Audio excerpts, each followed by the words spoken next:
Mu mwezi gw'okutaano omwaka guno kkooti enkulu ng'ekwirizibwa omulamuzi Bernard Namanya yasazaamu obuwanguzi bw'omubaka wa Kawempe North Elias Luyimbazi Nalukoola oluvannyuma lwa munnakibiina ky'NRM Farida Nambikigongo okuddukirayo ng'awakanya obuwanguzi bwe era nga yamuwawaabira wamu n'akakiiko k'ebyokulonda. Kkooti enkulu mu nsala yaayo yalagira akakiiko k'ebyokulonda okuddamu okutegeka okulonda oluvannyuma lw'okukizuula nti mu kulondebwa kwa Nalukoola akakiiko kamma omukisa abalonzi abasukka mu 16,600 okukuba akalulu mu bifo ebirondebwamu 14 mu constituency eno mu kalulu akalimu emivuyo. Omulamuzi era yanenya Nalukoola olw'okunoonya akalulu mu kiseera ky'okulonda nga kino mbu yakikolera mu kisaawe kya Mbogo Primary School bwe yayogera ebigambo People Power Court bye yalaba nti byali bigendereddwamu kusaba kalulu. Olwaleero Nalukoola ng'ayita bannamateeka be nga bakulembeddwamu George Musisi bagambye nti ensala ya kkooti eno si nnungi eri enkola ya demokrasiya w'eggwanga kubanga yateekawo essuula empya nti singa omuntu alaba nga akalulu kaganye asobola okukola akavuyo n'addukira mu kkooti eragira okulonda kuddibwemu. It is that the voices and mandate of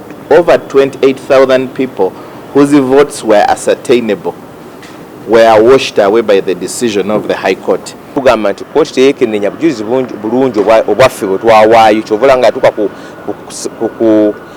kusalawo kukyamu nti Honorable Nalukoola ya campaigninga naye n'ekirala ekyokugamba mbu abantu 19 balemesebwa mu 6 balemesebwa okuba okulonda nga tugenda mu kiseera ekyokulonda tulowooza nti ensala eyo nkyamu nnyo. Mu kalulu kano Nalukoola yawangula n'obululu 17,939 ate Nambi n'akwata kyakubiri n'obululu 958. Nambi kyagamba nti obululu obusaba mu 8 bwe baamusingako butono nnyo nga ne bwe kityo kyangu okuba nti ye yandiwangudde akalulu kano singa ebyava mu bifo ebyo 14 nabyo byagattibwako akakiiko k'ebyokulonda. Ne kkooti enkulu ekyagenda maaso n'okuwulira omusango ogw'okutta eyali omusuubuzi w'omu Kampala Henry Katanga oludda oluwawaabirwa nga lukulembeddwa munnamateeka Macdusman Kabega lukunyizza omujulizi owa20 omupoliisi Emmanuel Olubo ku bujulizi bwe yawa kkooti ku bbalaza mwe bakizuulidde nti alina ebizibiti n'emiwaatwa gye yaleka mu alipoota gye yakola.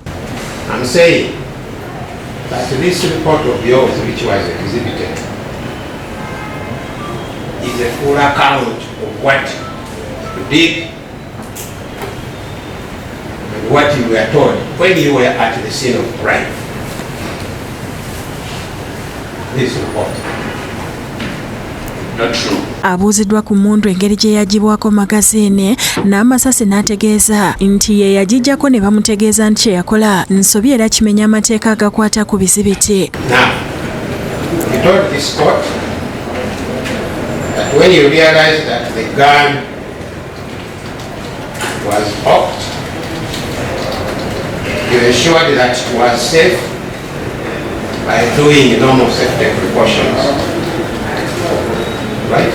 Yes, ma'am. Katanga yafa masasi era nga yafiira maka ge agasangibwa Mbuya Chwatu Road mu Kampala era ng'okufa kwe kwaviirako poliisi okukwata abantu bano okuli n'ab'omu maka ge okuli mukyala we Mole Katanga, bawalabe babiri Martha Kakwanza ne Patricia Nkwanze, omukozi w'awaka George Amanyire okwosaako omusawo omukugu Charles Otai. Ssenfuma Joseph Innocent yakusakidde eggulire lino ku Rwabukedde TV.